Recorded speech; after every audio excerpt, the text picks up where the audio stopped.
गुरुर्ब्रह्मा गुरुर्विष्णुर्गुरुर्देवो महेश्वरः गुरुः साक्षात् परब्रह्म तस्मै श्रीगुरवे नमः।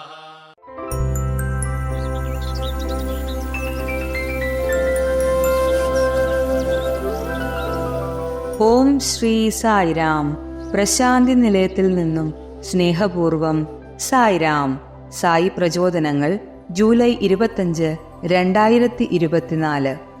ജ്ഞാനം നേടിയെടുക്കുന്നതിനുള്ള മാർഗങ്ങൾ എന്തെല്ലാമാണ്? ലളിതമായ ഒരു ഉദാഹരണത്തിലൂടെ ഭഗവാൻ നമ്മെ പ്രേമപൂർവം ഓർമ്മിപ്പിക്കുന്നു. പ്രേമസ്വരൂപരെ, ഒരു ദീപം തെളിയിക്കണമെങ്കിൽ നിങ്ങൾക്ക് 4 കാര്യങ്ങൾ ആവശ്യമാണ്.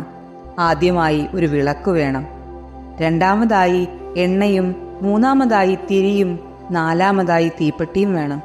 ഇതിലേതെങ്കിലും ഒന്നിൻ്റെ അഭാവത്തിൽ നിങ്ങൾക്ക് ദീപം തെളിയിക്കാൻ സാധിക്കുകയില്ല.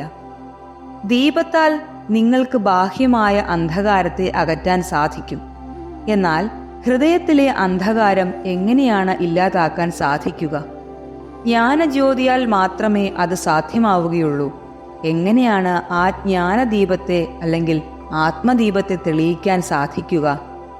അതിനും 4 കാര്യങ്ങൾ ആവശ്യമാണ്. വൈരാഗ്യമാണ് അതിനുള്ള വിളക്ക്, ഭക്തിയാണ് എണ്ണ, ഏകാഗ്രതയാണ് തിരി, ജ്ഞാനമാണ് തീപ്പെട്ടി. ഈ 4 കാര്യങ്ങളില്ലെങ്കിൽ ആത്മജ്ഞാനമാകുന്ന ദീപം തെളിയിക്കാൻ സാധിക്കുകയില്ല.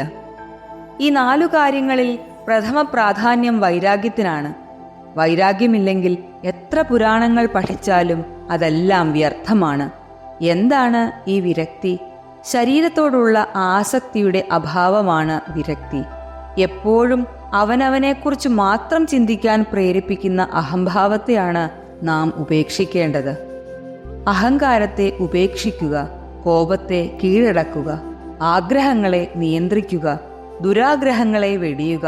ഈ 4 കാര്യങ്ങൾ പാലിക്കേണ്ടത് ഏറ്റവും അത്യാവശ്യമാണ്, പ്രത്യേകിച്ച് സാധകർക്ക്. 1988 നവംബർ 9 ഭഗവാൻ നടത്തിയ ദിവ്യപ്രഭാഷണത്തിൽ നിന്നുള്ള പ്രസക്ത ഭാഗം. സായിയോടൊപ്പം, സായിക്കു വേണ്ടി, സായിയിൽ മുഴുകിയ ഒരു ദിവസം ആശംസിക്കുന്നു. ജയ് സായിരാം.